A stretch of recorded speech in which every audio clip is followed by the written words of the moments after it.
we try. Oh, Hey, we're already having fun, everyone. Welcome to Recovery Unplugged Live. I'm John Spalding from G1NBC. We have writer, director, producer Amy Leigh McCorkle, and we have Stephen and Rebecca McDow from the Bipolar Girl podcast. So welcome, everyone. Yes. Thanks for tuning in. Share Hey, this everyone. with your friends. We are live on Amy Unplugged on Facebook, my G1NBC Cuyahoga County YouTube page, and on Vim TV. Thank you, D-Buzz, for your promotion of our work tonight. And what's up, Amy? I survived COVID. You, I spent a week in the hospital. I went into respiratory failure and was on 5 liters of oxygen and was one step away from a ventilator. oh my gosh. But nobody told me that, which I think is a good thing. So it didn't freak me out and I didn't obsess on it. Mm-hmm. But the bad thing is my Aunt Rosie, who is featured in Letters to Daniel, went into the hospital at the same time as I did, and she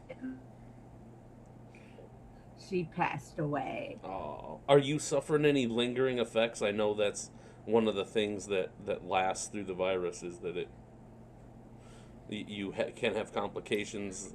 You know, it took about a week and a yeah, right. It took about a week and a half. I had to do breathing exercises. I had to constantly monitor my oxygen. They called me, the hospital called me every day about my symptoms. I had a slight cough, but it wasn't much and it was not lingering. It wasn't like, how you hear some of them, they have a really bad cough. That was never an issue for me, really. So right now you're I'm symptom free, would you say? Yeah, I'm symptom free. I'm fortunate. I would say I'm very, very fortunate. Gotcha. Well, good. What's new on the producing front? Okay, so the first script BMC not ever wrote, but ever wrote, and it was actually a good script. It was a good story. It was like it got traction. And it's been rewritten over the years because we first wrote it when we were 23 and 24 years old, and I am now 45. So, writing improves. The draft we're working with is a combination of from 2013, and then I cleaned it up and edited it last year to submit it to AOF, and now we will be we are in pre-production. We're doing the 90-day feature film challenge. Okay. And Does that mean do a feature film in 90 days? Yes. And Okay. We are going to be filming the last weekend of February 26th through March 1st. We understand there's still a pandemic going on. We will be filming under COVID standards, masks, hand sanitizer, social distancing, pre-prepared meals with people wearing gloves and masks, as safe as we can possibly be. Going this whole year without filming, I know why I had to, because it was the pandemic was at its worst, but I cannot go in without film. This is the first time I went without filming for a whole year. I know, I'm sure you're The feeling it. I got a lot of writing done. Me and Missy co-wrote a play adaptation of Letters to Daniel, of which we will be doing a scene from it live at AOF. And we hope to, whenever not Broadway, but when New York opens up again, we hope to be doing the play actually in New York. So fully produced. So, and I have someone I'm working with on fundraising, after we get clear of the pandemic and everything. Good. But first is the 90-day feature, and the name of the film is You're the Reason. We will be working with Brandon Bell again. We will be working with Virginia Bell again. Oh, who else? We'll be working with Ryan Yates. Remember the good therapist who said, you're not crazy, uh I've got him. We'll be working with Tori Johnson again, the woman who played my sister Brandy and was really great at helping with other aspects of the production. And recently, I did a pitch deck and a pilot for Letters to Daniel for a television series. Okay. And then we had a couple of official selections for Letters to Daniel, the Global Film Festival, and the Hyderabad International Film Festival in India. Um, Dang. so that was nice because that makes us international for the first time. Heck Um, yeah. and I submitted the film to the Accolade Global competition and submitted it for feature film and for all three acting leads, Megan, Jenny, and Brandon. Hmm. And the film and all three of the actors received recognition from this film festival. It's not really a film festival, it's like a film competition with a scoring scale like the regional Emmys, and Oscar, everything from Oscar winners to up and coming talents come out of there and go on to bigger and better things. Gotcha. Gotcha. So we have Stephen and Rebecca McDow with us tonight, Amy. Yes, we do. Before you interview them, tell me what prompted you to want to reach out to them to have them on our show. Well, I called her Amy.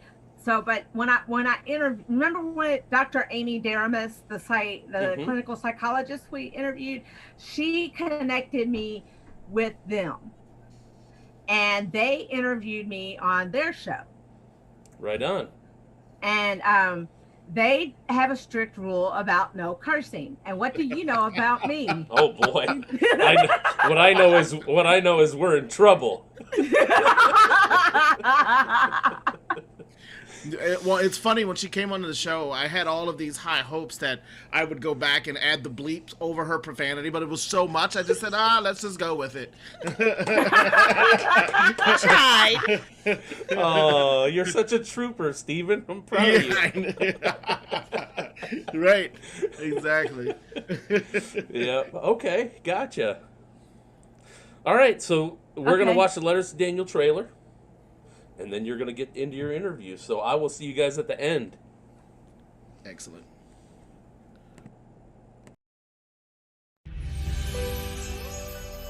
Dear Daniel Craig, life did not always look like this. This marked a moment of triumph, a way of crushing an abysmal past and daring those with a stereotypical view of those with mental illness to challenge me on any front. To many, this was just a documentary. For me and Missy, this was our love. It's like my skin is coming off. And my thoughts, they're racing so fast. I can't keep up. I'm suffering too, you know. You're not the only one. It's like my mind is coming apart and I can't get it to come together. I think it's more than just that. Amy's been having a really hard time lately. She goes on these crying jags. She explodes without warning. She's so angry and so paranoid these days. She's not the happy Amy that I remember from Kentucky. She thinks you're manic depressive. I, however, do not. I think this is something you've been obsessing on. I believe that it's all in your head.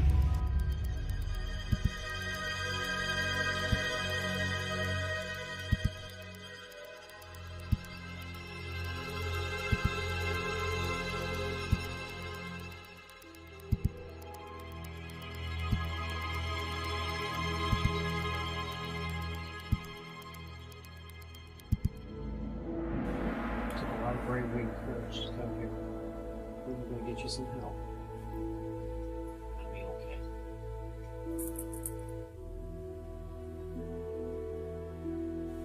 You do have a diagnosis.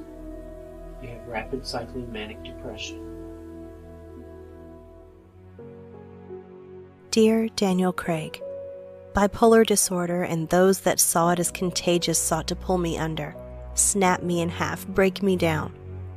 Even those well-intentioned do-gooders who see therapy and medication as bad and wrong, who see mentally ill individuals as hapless and hopeless, they're wrong. I found hope in your work. A comrade in Missy, my rock when no one else understood. You two are my twin lights when this disease threatened to take me down. And treatment was what got me through. Thank you, Daniel, for your talent and your work. Thank you for everything. Sincerely, Amy McCorkle. Tonight we have some very special guests. Bipolar Girl podcast husband and wife team, Chacoman and SnowFlake. Married only 6 months when Rebecca was diagnosed with bipolar disorder, they have hosted the Bipolar Girl podcast and shared their 15-year journey to get, it's right, I hope it's 15 year. I hope I got that 17. Right. 17. Wow. Okay. 17-year journey together with the world at large. Welcome to Recovery Unplugged. And why don't you let the audience know what compelled you to start the podcast, the Bipolar Girl podcast? It was my idea. It was a crazy bipolar idea, kind of, but I'm into podcasts because I take the train to work, or I did take the train before COVID, and I used to listen to podcasts all the time. But most of the mental health podcasts are usually either therapists talking to you and telling you how to have better mental health, or it's just somebody with a mental health issue kind of rambling on, and you become their therapist. But I was talking to Stephen, and was like, I wish there was a podcast that actually had other people on it. Like they would interview other people with illnesses on it, and it would be more conversational, and then people wouldn't feel so alone if they were to listen to it, because everybody's story is different, and we all kind of manifest our illness differently. And it was just a thought, and Stephen made it happen. He was like, okay, let's do it. Yeah, that's kind of like me and Missy. I said, I want to make a movie. So she said, let's do it. And that's kind of what was Letters to Dane. Taraji B Henson. Do you know who she is? Yes. She has a new show where she interviews celebrities and artists about people of color and actors of color, to try to destigmatize. You know how, like you say, in your community, there's that stigma that, you're weak if you need to go to a therapist, or you just need Jesus. And she wants to make it, and I was like, man, this is the kind, I can't, that's not my angle. My angle is to look at like you, right? Reach out to others like me, which were artists, and maybe show them how I did it, and give them a blueprint how to move forward in their career. And so where I see you all talking, I really enjoyed our conversation when I was on your show, and I really admired a lot of your personal story, which we're going to dig into. Yay! We like to dig. We like to dig. So, Stephen, you work in a high-profile day job in your other life. How has the response to you and Rebecca going public with your married life dealing with bipolar disorder?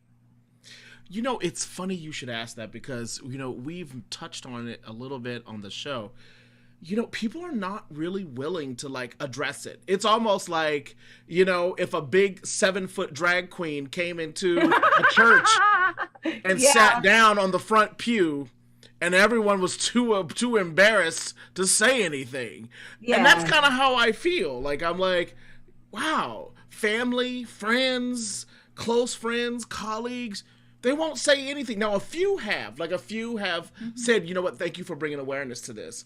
Thanks, this is cool. But if I'm a part of this community that claims to fight for like the marginalized and those who should not be, I guess, discriminated against, no matter what they are, whether it's mental health, whether it's, gender, whether it's skin color.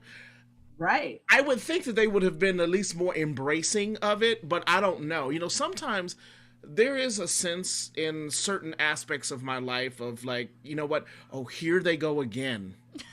Like, wow. Yeah. Can they stop doing things? Like, oh my God. Oh, and then of course, to crescendo, kind of our podcast was included in Dr. D's book. And it's like, that was wonderful. Yeah. Right? We were so excited about that. So I mean, to say it plainly, there's a little bit of hating going on too. Yeah. There's a little hateration. Little hate. They're drinking the haterade. Yeah, yes. a little bit. Listen, I'm going to tell you this now, and I know it's not a part of the interview, but at AOF, like this, I turned this in as a web series. Mm-hmm. And I can't do it under Web Pilot or Teleplay or whatever, because it's obviously an online thing. Also, there is the New Cinema Film Festival that is a part of AOF, and they accept podcasts, audio and video.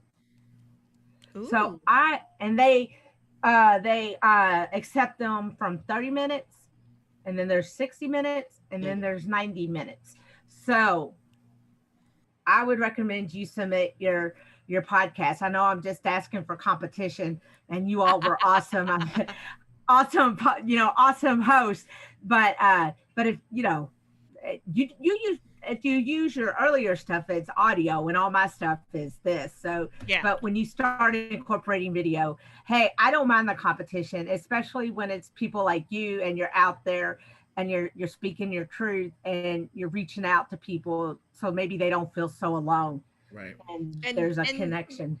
And that's the whole goal. I mean, and we get that. I mean, we get a lot of people who write to us and say, so-and-so guest or your story particularly, made me see myself, and it made me realize that I'm not by myself in this. And that's really all we wanted, because being told you're bipolar is a very scary feeling, and it does make you feel rather lonely. I don't know. For me, it was like, partly I felt relief, like, oh, there's a name for this. Oh, they're gonna tell me what to do. I said, just tell me what to do to get better, and I'll do it. And it was like there was a roadmap, but there was still all these other things that are so hard about it on an everyday basis. Yeah. Okay, so Rebecca, as someone who has bipolar disorder, I find it a constant journey not to be defined by the illness. In fact, like me, you are a podcaster seeking to help others, like us. How do you balance that wife, mother, podcaster duties, with your life? I get a lot of crap sometimes from the community because I say that I am bipolar, and you're supposed to say you have bipolar, you not are bipolar, right? But I claim it, but I don't let it define me. I mean, I'm so much more. I'm a mother. I'm a student. I'm a wife. I'm a podcaster. Like there's so much more to me than just bipolar. But that took a long time to learn. For a long time, that's all I was just this sick person trying to get better. And I think as I have become more stable in life, it has gotten easier for me to see all the other things that I am. It was the hardest thing. Okay, so my therapist made me say, she broke me of saying I am bipolar. But I understand what you're saying. Just because you say that doesn't mean you think you are, that's all you are. Yeah. But whenever you are in the recovery phase and you are getting better, and it's not a straight uphill ride. No. People don't understand that. It's like 2 steps forward, 1 step back, a good day, a bad day. Right. That was us. That was definitely us. Yeah. And caregivers, I call the unsung heroes of the mental health kind of recovery movement, because every person who has bipolar disorder, or really any mental illness or disorder, needs that one person who will be there. And when they don't have that one, like outside, like you have to have your support network. And even if it's just your therapist, your psychiatrist, and your significant other, or your best friend, like it was with me, you need a support network in order to stabilize. And if you don't, and when you start introducing routine, and it gets better. But for me, it was like a 10-year recovery journey to actually where I was stable and I could actually move forward and have the things that I thought I would never have again. Because when I was really sick, the dreams that you have at 21 seem kind of impossible to have when you can't really focus, can't get out of bed, when it's hard to take a shower, Yeah. I would say that my recovery period was somewhere around 8 to 9 years. Yeah. Of just being bipolar and just trying to deal with that and trying to figure it out. And like you said, the recovery process is not, even with just therapy, it's not always straight up. Right. And definitely when you start talking about medication, you add medication into there and it gets even more complicated, because not every medicine works, and it works sometimes and it works other times. And so you got to go back and forth. Not one size fits all. Yeah. And so it took probably 8 or 9 years until I would say that I was able to move forward and do something else other than just survive. Right. The movie, if you notice, Letters to Daniel covers about 15 years, and 10 years of that was recovery and getting stable. And then it was I just started the very end. You see us just starting to see, taste success on any level. And what you learn when you have, well, at least I feel this way, when you have bipolar disorder, you take your successes wherever they are and you celebrate them. Yeah. So, that's very true. As a former guest on your show, we discussed the fact how our faith is important to us, but that there is an element that says all you need is Jesus. And while I believe in God and my faith is important to me, how do you deal with that well-intentioned but misplaced stigma?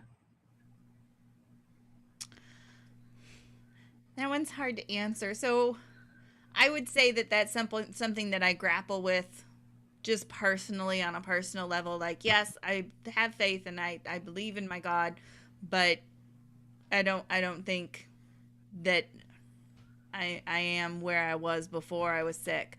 I have lots of questions and I'm kind of battling with that myself.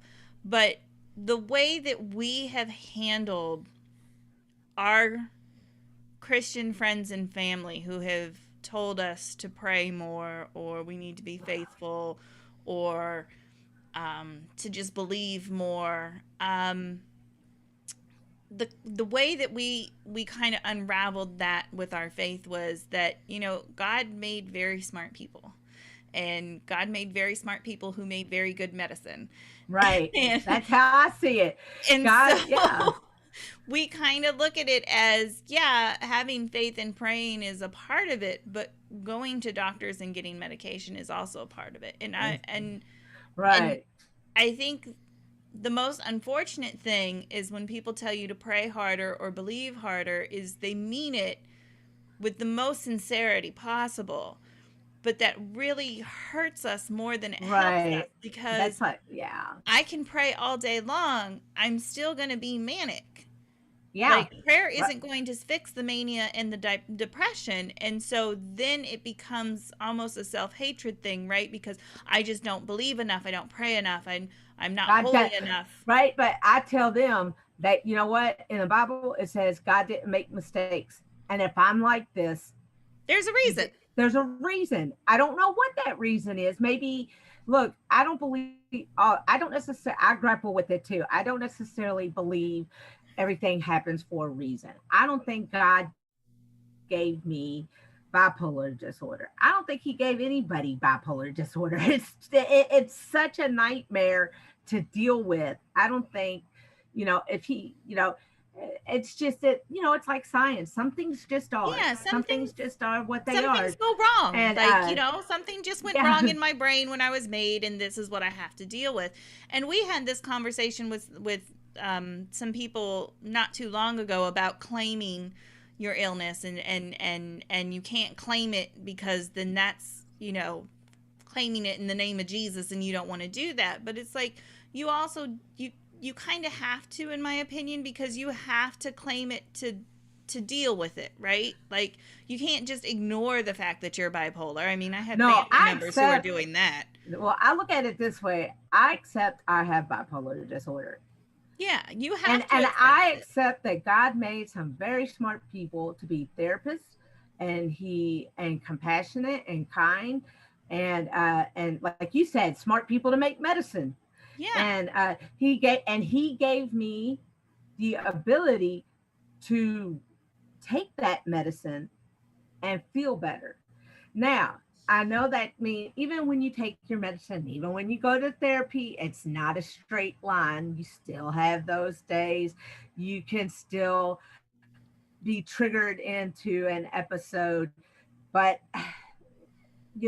I will tell you something. I have been blessed with the greatest church family. My mom and dad go to Messiah Trinity. It's a joint Episcopal Lutheran church, and they actually donated $500 to the movie fund so I could make letters to Daniel. And then when I screened it, and we had like food and everything. This was October of 2019. This wasn't pandemic time. Ages ago. People came and they watched it and they loved it. And one woman there, her granddaughter has bipolar disorder and is struggling with it a lot. And she asked, "Can we have a copy for the church?" And I said, "Of course." It was like these people. Like, at least at this church, and it's a very small church. I'm not gonna, right? And we haven't been going to service recently because of the pandemic. But I think there are people out there who are willing to listen and to understand. But I understand what it is to grapple with it, because there are also people out there who say things well-intentioned, but they only wound us. And it comes from a place of misinformation. Yeah. They don't understand it. And so they don't know what to say. And so they just say what comes to mind. But it's not like you could take the same person that would tell me that I just need to pray to Jesus for my bipolar and tell them that you're diabetic. And that same person will say, "Oh, well, you need to go to a doctor for that." Yeah. Like, it comes from a place of misunderstanding. And so that's where a lot of, like your movies and us talking about it, like the more people talk about it and the more people learn about it, the better it's going to be for everyone.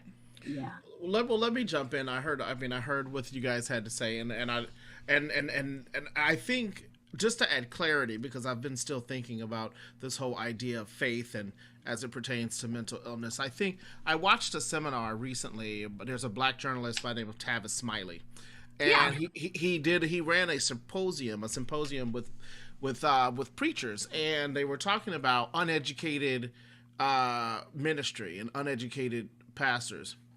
And I think what you're dealing with, they call also known as poverty pimps, who came and perverted the Bible to make that relationship between human and God transactional. Yes. If I pray, if I come down the aisle, and give you $500 or give you my rent money, I'm going to be blessed. When that is, there is definitely healings, but that is what they've done was perverted that notion of healing to where it's so directly transactional that what it ends up doing is it ends up turning off a large percentage of individuals who could be going to church right now. And the ones that are in the church, they're probably despondent and kind of depressed. My turn. Look, yeah. So I say that to say, when sometimes a lot of people in ministry speak loosely with loose tongue, so they'll say, oh, I have mental illness. Oh, honey, you just need to pray about it. But really what they're really trying to say, and what they're really trying to say is, you know what? This is what I hope. Take your meds, live a good life, eat well, and meditate or pray, have a good worship life, and have a very good, well-balanced life. That is what I hope that they mean. And at least in my mind, some of the more seasoned pastors that I know, that's how they believe. Well, and what is meditation, but what is prayer but meditation? Right. I mean, it's even called meditation within the Bible. Right. You know, you go and you meditate with God. So there's not much difference between meditating and praying. Right. And I think as long as you have sort of that, as long as you have that perspective, when approaching your mental illness and as it pertains to your faith, that's what they mean by a mature faith. Because a mature faith says that my relationship with God is not transactional. My relationship with God is as a member of this ecosystem. I want to be good stewards over my land so I can have good food to put in my body. I want to be good stewards over my money so that I can afford to take care of my family. You know, and I want to be in a good mental health and have quality relationships so that I can live as less or at least of a stressful life as possible. So it's very real, and it's not like supernatural and like super transactional that a lot of these poverty pimps are trying to make it. So, and when we talk about it, yes, some people have spoken loosely. Like we've had a family member, for example, who said, hey, you know what? You don't even show signs of bipolar. You hide it so well. You hide it so well. I know that wasn't coming from a malicious place. But I think it also, you get into the problems when people see illnesses of the devil. Right. You know, like you're ill, so you must be struck by the devil, or you're, you know, like that becomes a problem too, because that means that you're not faithful enough, or you're not Christian enough, or holy enough. And I think that's a direct line of the way that the early church treated people with mental and physical disabilities. They put them away in homes and hospitals so that, you know, they can be unseen. And I think that is that's where that stems from. And then early Pentecostal movement, where you were holy if you could hold a snake. Oh yeah, the snake won't bite you because you're so holy. Yeah, exactly. So some people in some sects of Pentecostalism, they died. They still do. Well, yeah, and dying. They're dying. Yeah, because the snakes are biting them. Right. So I think, you know, I think it's all about having mature faith and understanding that everything under the sun God created, and that includes physicians, medicine, good eating, stress-free life, all of that, you know, really matters in terms of having balance and taking care of your illness. Yeah, I agree. Right. And so, you know, and I think that has to be a part of your recovery. And I think early on, when you and I like visited, you know, or attended churches, I think it was that loose talk that kind of got us a little despondent about, like, you know what, the Lord is going to heal you. You'll never have to take your medication. But we were young and almost... Well, I was very young. I was just diagnosed. I was 21. Right. Like, and they're telling me that if I pray enough, I'll be healed. And it's like, well, yeah. Who doesn't want to be healed? Like, I don't want to deal with this the rest of my life. Right. But then you start feeling bad because you're not getting healed. And then it becomes this self-hate and this self-doubt. because you're doing something wrong. Right, and that's why we want to stay away from what they call toxic Christianity, I think. This transactional, poverty pimping kind of message that has gripped, I think the modern church. Yeah. I think it's very true. It is certainly gripped, the modern church. It's the prosperity preaching, isn't that what you call it? Yes, prosperity doctrine. Prosperity doctrine. Yeah. So we lost Amy. I'm not sure where she went, but I'm going to bring in a couple comments. Hopefully she'll be back, but I'm going to bring in a couple comments. So Sergeant Dan's watching on Vim, and he said that he's been dealing with this for 60 years, and like having bipolar disorder, and he said that he had it when he was young. I'm trying to. He said my Veterans Affairs person. He said head shrinker. Told me that I was born bipolar, and therapy was the United States Marine Corps.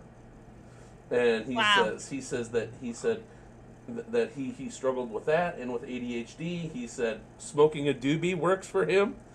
He also self-medicates with alcohol, he has said, and people don't necessarily like him when he's doing that.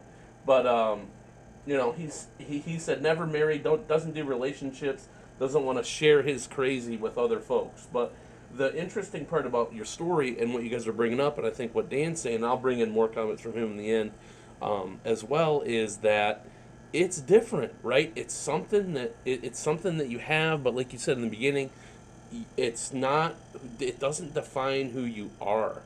And the hardest part is being able to come up and have these type of advocacy conversations around this type of stuff. So, and you can tell, like Dan's story, he's been dealing with it for 60 years. Yeah. And there still aren't clear avenues and paths. But no. And that's what I like about what you guys are doing with your podcast, what we're doing here with Recovery Unplugged Live, and talking about that kind of stuff. Just having these types of conversations eventually helps people understand what's really going on and how to be better advocates, and also be better as far as individuals that have bipolar disorder to talk about their experiences. What's up, Amy? My internet. I'm back. I'm ducking out. Okay, thanks for saving me. My internet sucks, and it will go out from time to time, and at night it seems to be really bad recently. Oh, wow. So when you froze, and I was like, "Ow, this is so good." Well, we finished talking. Okay. We went through the whole thing. So your question was answered in detail. Yeah. When you listen to the replay, okay. you'll get the answer. Okay.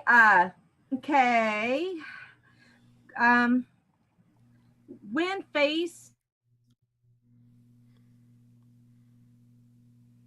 Oh, there she goes again.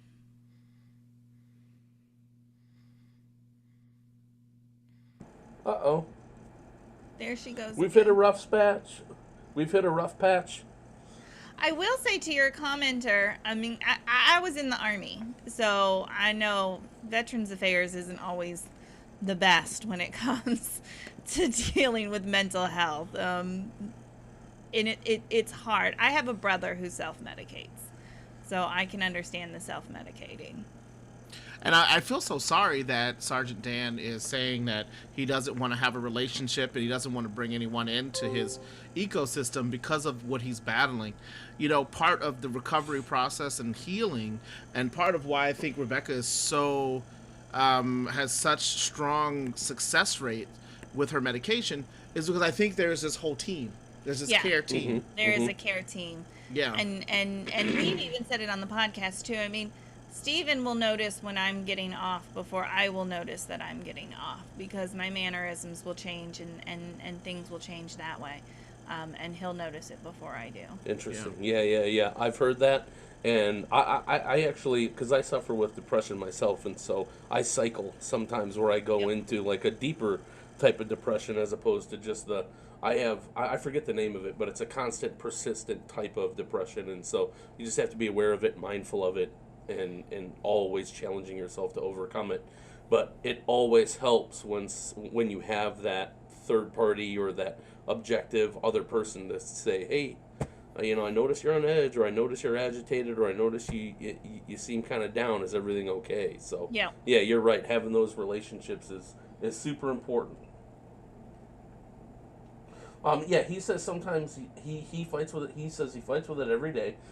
He does aggravate people, but what hurts for him is that they don't understand that it aggravates himself even more.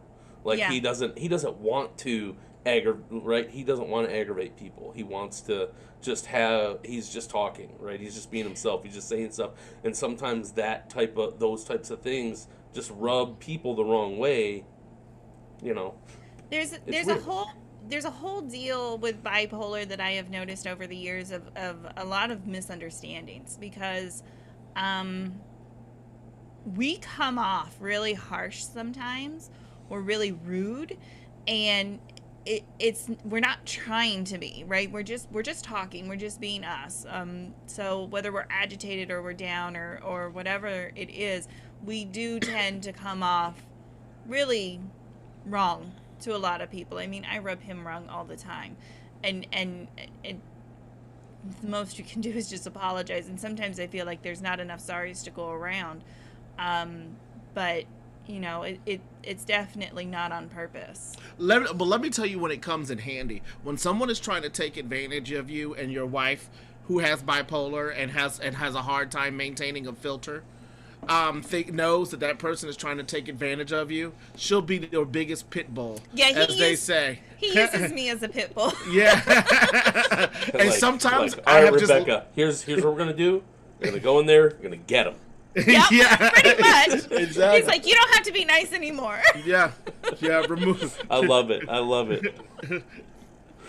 Yeah, I have a tendency to be sometimes diplomatic to a political. fault, and too, yeah, it's like if I'm arguing with family or friends, like I will cut you, like I will hurt you with my words, and then I'm in a situation where it's like customer service or buying a car or something like that, and I'll be like, I'll go to my wife and be like, I think this is a situation that is better served for you to handle. Exactly. Because, Exactly. Right. That's exactly it. Dan says he doesn't want to think sometimes. He just hates thinking because he can't stop thinking. And he says he does surround himself with positive folks. That keeps him going, and music. Music is helpful. Music is helpful also to drain out the noise. Because I know what it is for your mind to always keep going and always, it's ruminations. Your thoughts just ruminate around in your head and just keep going and going and going. And I have found that music is good to drown it out as well. Gotcha. And Amy Damara says, Rebecca, you are rocking this. Amy and Stephen, great. It says, Amy and Stephen doing great work. Thank you, Amy. Thank you. We're just happy to be connected with some great people. Did you get my last question before it completely froze? Okay, let me re-ask the question, and I'm just going to dive into it. Okay. I had to start my computer over. Let's see. Where are we at? Okay. Okay. So when faced with this illness so early in your marriage, how did you decide to deal with it, and how did your respective families handle it? So, to get the diagnosis was, like you said, a relief. I had a name for it. I wasn't just making this up, right? There's a name for what I'm feeling. I don't want to say crazy, but sometimes you feel like you're making it up. No, it's not just all in your head. It's not in my head. This is real. This is a real thing. So for us, it was kind of a relief to finally have a diagnosis, because now we have a way to deal with this, right? It is a thing. We can research it, we can learn about it, and we can take it on. When we told our families, my parents have always been supportive, but it's taken them a while to understand the illness in more detail. Right. We have had to kind of baby step it with them. Now, part of the problem is also that my brother is bipolar and he is untreated bipolar. Oh yeah. And so a lot of my dealings with bipolar and my parents is deciphering what's going on with my brother, because they'll call me when he's in a fit and ask me for help, because he's doing this because he's bipolar, and I kind of have to help walk him through that. Your family, my family used to say, you know what, you have a young wife, this is all new. She's leaving the military. She's growing, she's having to mature as a wife, as a mom. And they're like, you know what? She needs to pray and meditate. Yeah, take your medication, but pray and meditate. She always took that as they just want her to just pray in a way. But that wasn't what they were really saying. They were really saying, pray and take your medication. Yeah. And I think, that was their perspective. And I think they were very patient. Now, there were times when we were living with my mom, when we were transitioning and family, that it wasn't easy. But it also wasn't easy for me living with her parents when we were transitioning out west. So, I mean, I think it went both ways. I think anytime you have a group of people coming together, look, it's bound to be like you a hot said, mess. It was 6 months into our relationship. I mean, we were all very new to everybody. Yeah. And it, with treating the mental illness, it wasn't simple. It wasn't like I just went to the doctor and got pills and took them and got better. I resisted the medication for a while. I would stop taking the medication because I felt better. I don't need it anymore. I did the typical you feel better thing. now. You don't. Yeah. And it really came down to the fact that I had to manage my illness and take care of myself, or I was going to lose my husband and my child, because he told me, he's like, I can't do this with you and you not try. And so it really came down to that. Like, if I want to keep everybody together, I got to take care of myself and do this for myself and my kid. Yeah. It's like when Missy told me, there she goes again. Got to handle this or actively seeking treatment. Okay. Can you hear me? Yeah. It's saying internet connection. Woo! I can just jump in it. I mean, this definitely proves that rural broadband is a huge issue. Oh yeah, I mean, it's a broadband connectivity across the United States is ridiculous.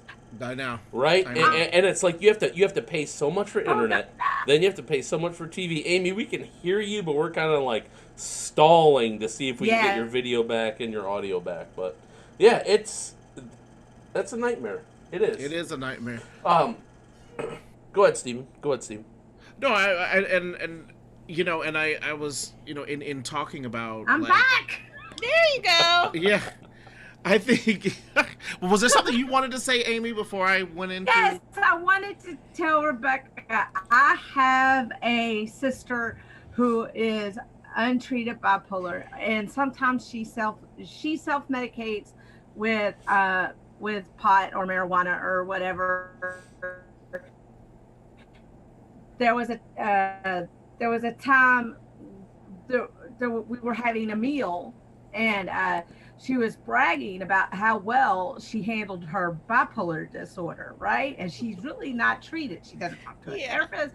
And then she says, what did she say that made me so mad? She was bragging about how well she handled her money. And I'm not going to say what it was because it's really not my thing to blow her business. But, my mom and dad expect me to keep a even keel, but I have bipolar too, and things can trigger me, and I just got sick of it, and I went like this is the smallest violin playing, my heart bleeds for you. And then she jumped up and punched me in the face, and my mom and dad had to hold us back from each other. And this was like a few months after I filmed Letters to Daniel. And what it all comes down to is she's mad that I didn't feature her in the film. And I said, Sarah, it wasn't about that. I didn't have enough. I hardly had enough people to cast who I had cast. Some wrote right, but she did, she doesn't see it that way. She'll probably never watch the movie. She's totally resentful. Actually, that night she said she just made a movie so everybody would feel sorry for her, so I can understand, they expect me, because I am treated, to probably to take the high road or to be calm. And most of the time I have the tools to do that.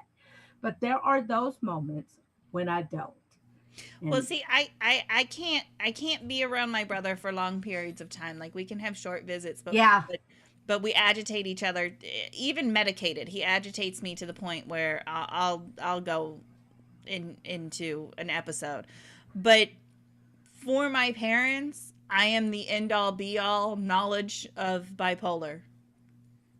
She's the guru. Yeah, I'm the guru. They don't ask anybody else. They don't read books. I know everything. So, which is a good and a bad thing, but you touched on something too about your sister saying that you only wrote a movie, or you did this movie for attention, and that goes back to this resentment of progress in your own personal life, because I can say with unequivocally, as soon as Rebecca became Rebecca now and not Rebecca of old, there was a whole lot of people who don't want to deal with Rebecca now. No, and Rebecca now is an Ivy League student, works for the federal government, graduate, all these advocates. Yeah, she's a badass. And they don't want to deal with her. They don't even call, they don't talk, they don't respond. I mean, I've never seen a bunch of resentful yahoos in my life. Yeah. And that's on either side of the family too. That's both sides of the family too. Okay, I'm going to move on to the next question. As long as we have this internet connection. Yes.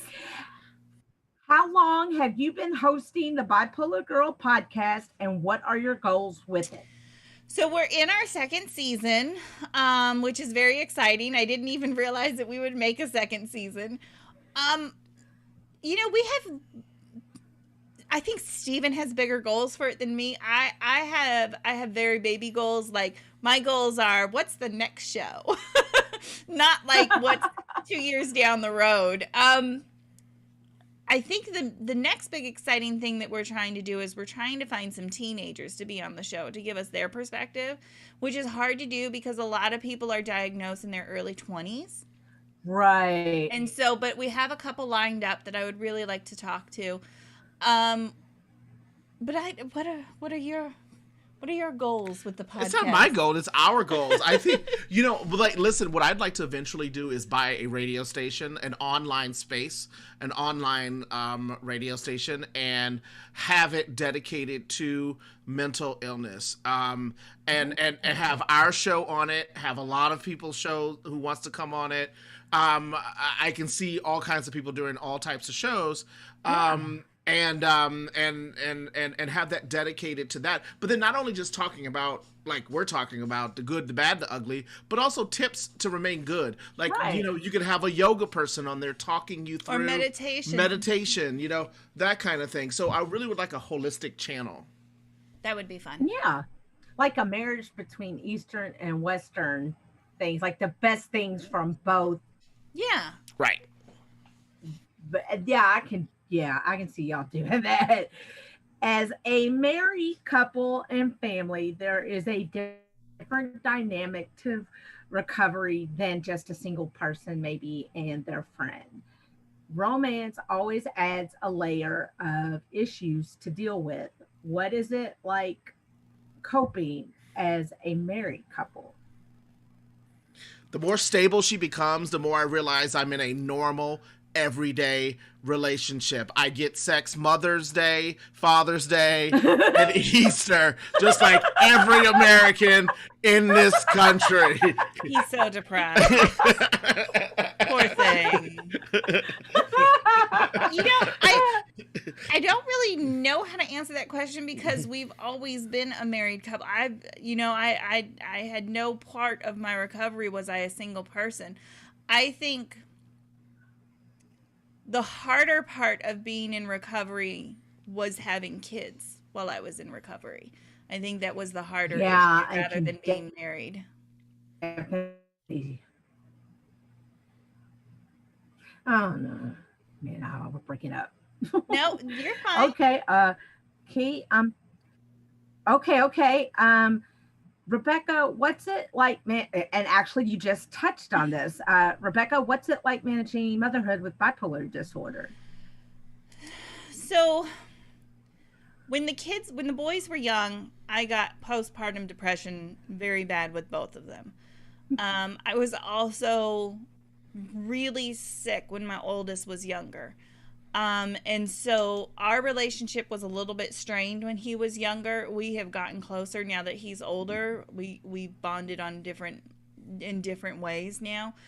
But I think the hardest part with having kids and having an illness is them not understanding it. So like I would have an episode and I would be in bed for 3 days, or, you know, my mania shows up as agitation. So now I'm mad for no reason. And little kids don't know. They don't understand. They always think it's them, right? And so it was a lot of explaining it's not your fault. It's a mom issue. It's not your issue. It's a mom issue. And we explained to them rather young. Like, we didn't go into detail about bipolar and all of that stuff, but we explained to them that there was something wrong with me. I had to take my medicine, blah, blah, blah. They both know now that it's called bipolar, and they both know what that means. But it was, we never kept it from them. It was never like a hush secret or anything. And it took... No, but it is explaining it in an age-appropriate way. And that was the difficult part. It's like, well, okay, how do we talk about this and when? How do we explain Mommy's having a bad day? Okay, well, Mommy's having a bad day. Let's just leave her alone. Let her get some rest. Yeah. And, you know, and they're like, oh, okay, let's let Mommy get some rest. And then they, you know, they're little kids. They become little caregivers. They want to give you everything. Here's your pillow. Here's your blanket. Here's this. Here's my little stuffed animal. Here's my stuffed animal that makes me feel better. It'll make you feel better, which is very cute when you're depressed and in bed. Yeah. Right. But as they've aged and matured, they both know what it is. They're both well aware of the cycles. And we talk about it. We talk about it as a family. Mm-hmm. Mm-hmm. Okay. And Stephen, as a caregiver, I imagine as a husband and father, it can be especially hard at times. What are some coping skills for you can give other husbands or wives who are in your position? I think what you have to do when you're caregiving in this position, you have to maintain your sense of self. I think you have to maintain the things that you love. I mean, there are often times where it's just so mentally and emotionally exhausting that, like, I just have to get caught up in the things I like to do. Like, for example, I'll binge watch The Crown. I did that. I watched all four seasons over the last, like, 2.5 weeks. Yeah, it's been 2.5 weeks. Yeah, it's been 2.5 weeks. And so I'll do that. When I come down and I actually put the show together and I start, you know, with the edits and I drop in the music and I get it all, that post-production kind of stuff. Yeah. Or the post-shooting kind of stuff and post-production. And then you're like setting it up for release. You're like, okay, that's my time to myself. It takes sometimes a couple hours to get down and really play with it and get it where you want it to be, and so that is what I do. And sometimes when it's really like stressful, I'll just go for a drive. You know, I'll go out, and she's gotten to the point, because at first we talked about this on the show. I had really bad abandonment issues. Yeah, she thought I was. So did I. She thought I was leaving. And he would leave for these drives, and it was like, he's gone. He's never coming coming back. And now he goes, and I give him about an hour, and I call him. I'm like, are you coming home for dinner? It took me years to get to that point. I think with right. One of his biggest issues is I am very sensory sensitive, and so like loud music, loud noises, I get overwhelmed easily with that, and he loves loud music. So his escape for me is driving in the car with his music up loud. Yeah, I enjoy it. It's like I'll go and he'll go places without me just to listen to his music. She's like, well, you don't want me to come? I said, of course I want you to come, but if you stay home now, I'm okay with that too, because then I can just listen to loud music. Yeah, well, you know how you said you had abandonment issues. Well, if you saw in the movie, that was kind of addressed. You know, you want to run home to mommy and daddy. I was such a bitch. I was so mean to her then. But Megan did such a good job in that scene because you could see how tortured she was, but you could also see how bitchy she was. Yep. That abandonment issue. Yeah, that abandonment issue was big. Like me and Missy used to have that argument all the time. You know how she said, and you said that's the first thing you say. Well, we'd had that argument. So, okay. As a couple, what advice do you have for other bipolar patients? And I don't know if you like patient, client, advocate, like, right? So as advocates and as someone who has bipolar disorder, because you're both advocates, obviously, what advice do you have to other people? For me, for the bipolar person, you have to have patience with your caregiver, and you have to realize that your caregiver is not an angel, and they're not going to be perfect all the time, and you can't expect that of them. Like, they are human, they are an individual. And it took, it's a growing process and learning process, learning that and accepting that. Yeah. And I'll echo that. The first thing that came to mind was, don't be so hard on yourself. As a patient or the caregiver, you're not going to be perfect. You're going to make mistakes. You're going to be driven crazy. You're going to be feeling like you just want to give up. But the best part of feeling those very human emotions is turning it around and getting through it. And because on the other side, better. Everything is better. Yeah. As long as you're not killing each other, Yeah, as long as you're not hitting each other, don't start hitting each other. That's toxic. That's toxic. Yeah. But you can slam a door, you can go to another room, you can get in your car, go for a drive, go for a walk, and maybe go for a beer or beverage or whatever it is. And I think you can have those very human emotions, and you can sit there in your head for a little bit and argue with yourself. There have been days where I was like out and I'm like upset and I'm like, I should have said this. Yeah. But it's like, but it's not helpful. This is not helpful. I would also say, because he'll notice my illness before I will notice it. And if you have a caregiver that is like that, which most are, listen to them. Because I'll argue sometimes. He'll be like, you're not doing good. You're not doing good. Like, I can see you're not doing good. And I'll be like, I'm fine. And then tomorrow I'm manic. So, you have to listen to the people who are close around you too. Because they'll notice it before you will. And that is the frustrating part, because it was like, well, what do you need for this to be successful, to get through these bad times? And she goes, I need you to tell me. I need you to sit me down, and I need you to say, this is what I see. This is what you're doing, and then you get mad at them for doing it. And then you get mad at me for doing it. I'm like, I can't win. Oh God, I just so relate. Okay, now let's have a little fun. If your lives were a movie, what would the title be? Steven and Rebecca's crazy adventure, wacky adventure. It'd be something like that. I mean, it has been a roller coaster of a ride. Yeah, I think so. I mean, it's 15 years. I mean, we've lived 17 years. Sorry, we've lived all over the country. We've gone through hell and back.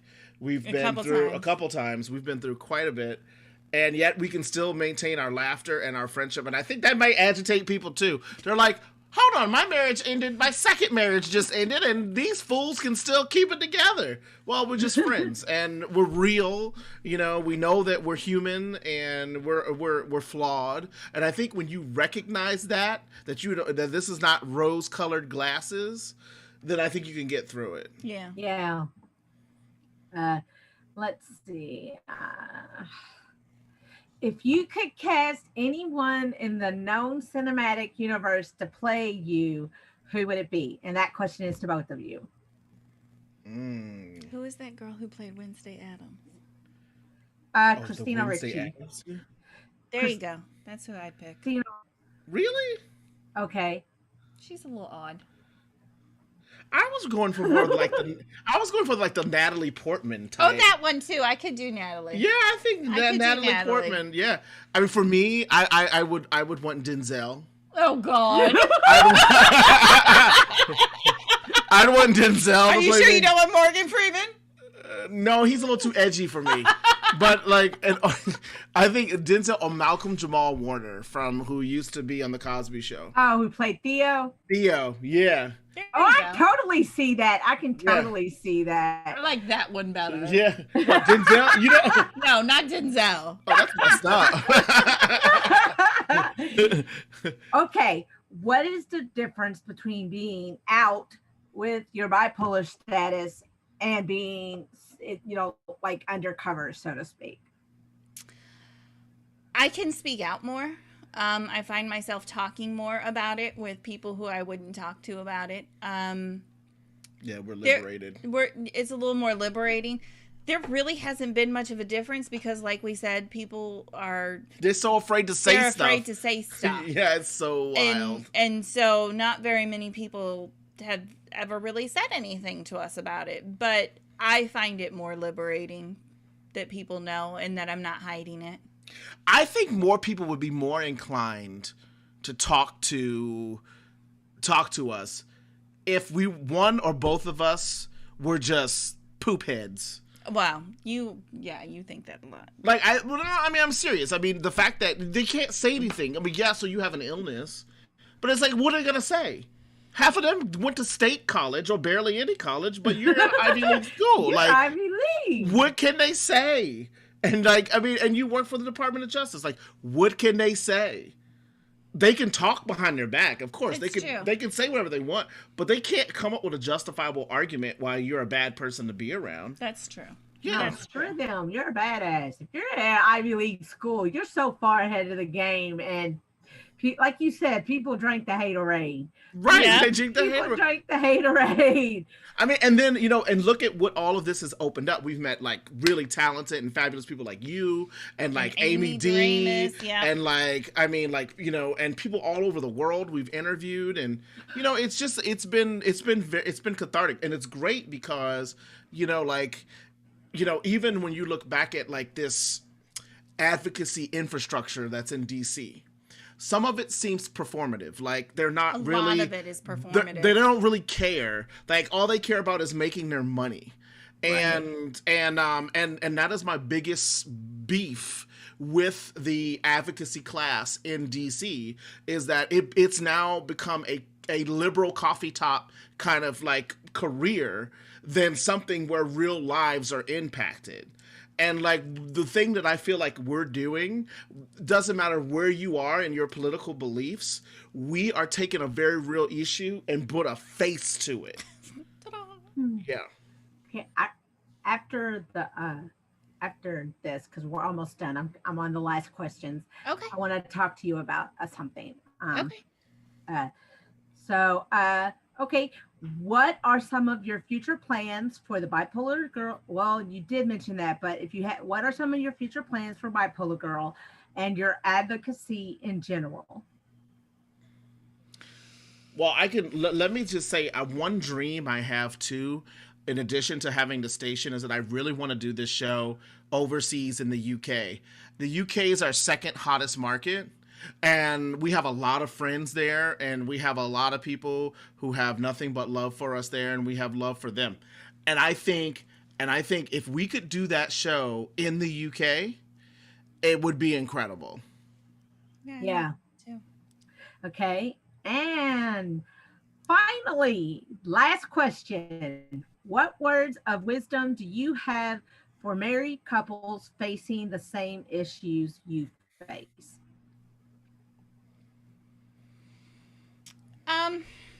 Listen to the doctors. Go to your doctors and listen to your doctors. But also, one thing that I also tell people, especially with therapy, if you don't mesh with your doctor, find a new one. You're not tied. Totally agree. Yeah, you're not tied to one doctor. That's not how it No. works. If you don't mesh well with them, go find another one. But also just listen to each other and keep each other close. And it's hard, but you need each other. And, you know, as long as you're there for each other, you'll get through it. But you have to be able to have open and honest communication with each other as well, too.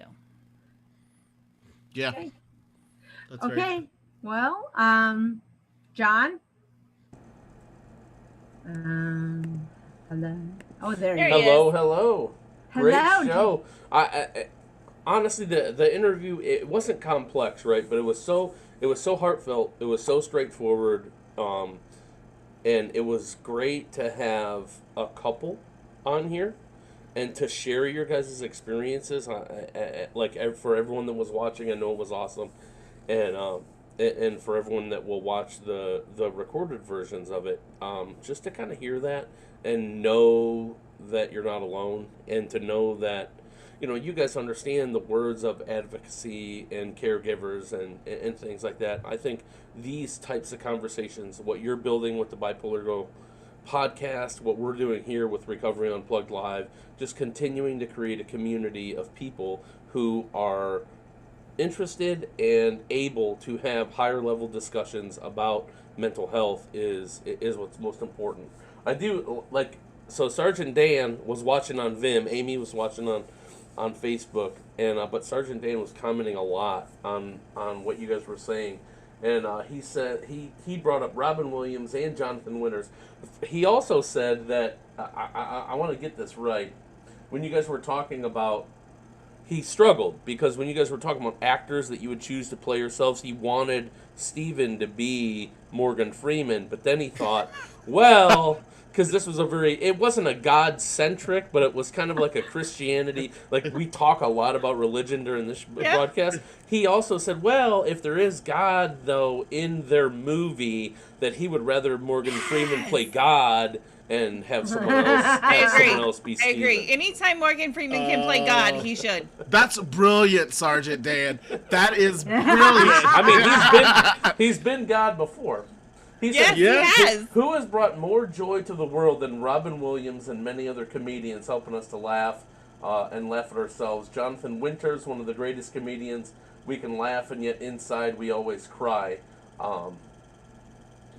But you know, more importantly, his takeaway is just that having the conversation and being a part of a bigger community is what's most important. So I appreciate both of you for being on tonight. Thanks for being part of the show. Thanks for having us. Thanks for having us. This was a lot of fun. Who's up next week, Amy? John. Are you there? Valio. Yeah, I'm here. Yay. Valio. We may have to film at a different time of day because he's over in Bulgaria, so... Right. We're gonna go at a different time. We'll let you all know when that is. But you can also please share the replays from Facebook, YouTube, and Vim. All of them record and replay, so we don't have to do it. Oh, and I'll tell the audience who Valio is. Valio is the composer of the music score for Letters to Daniel. And then we have another one after Valio. Are they locked and loaded too? Is that right? I have to reconfirm with him, but it's Haven Harrington, and he was one of the associate producers on Letters to Daniel. Gotcha. And he said Monday, this time period is fine. So, Stephen and Rebecca, the Bipolar Girl podcast, where can they find you? And where can they listen? And That's you. Well, our website is bipolargirlpodcast.com. They can find us on all major listening platforms. all around the world. Podimo, Deezer. Also, we're on Spotify, Amazon, Apple. So I mean, we're everywhere. You find it, Player FM. The only one we're waiting for is Pandora. We're waiting to get approved. It's a arduous, I guess, process for them. They want to make sure you're legit. So we'll see what happens if they ever approve us. But yeah, you can listen to us everywhere. And it's Bipolar Girl Podcast. Yep, and you can find us on Twitter, Facebook. And yeah, I think that's it. Yeah, for now. That's about all we can manage at the moment. Awesome. Well, thank you, Steve and Rebecca. Thanks for coming in. Amy, any last words before we get out of here? Have a Merry Christmas and a Happy New Year.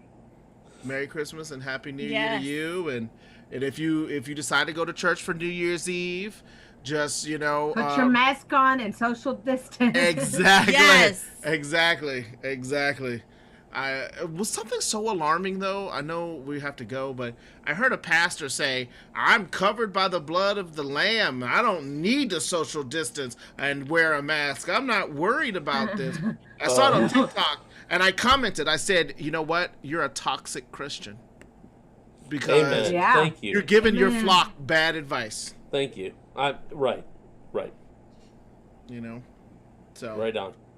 All right, everyone, we're out of here. Thanks for tuning in to Recovery Unplugged Live. We will see you next week at some time. And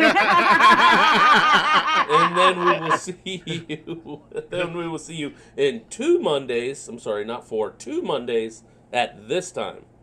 Yes. Excellent. All right, everyone. Have a good night. Bye. Bye, everyone. Bye. Okay.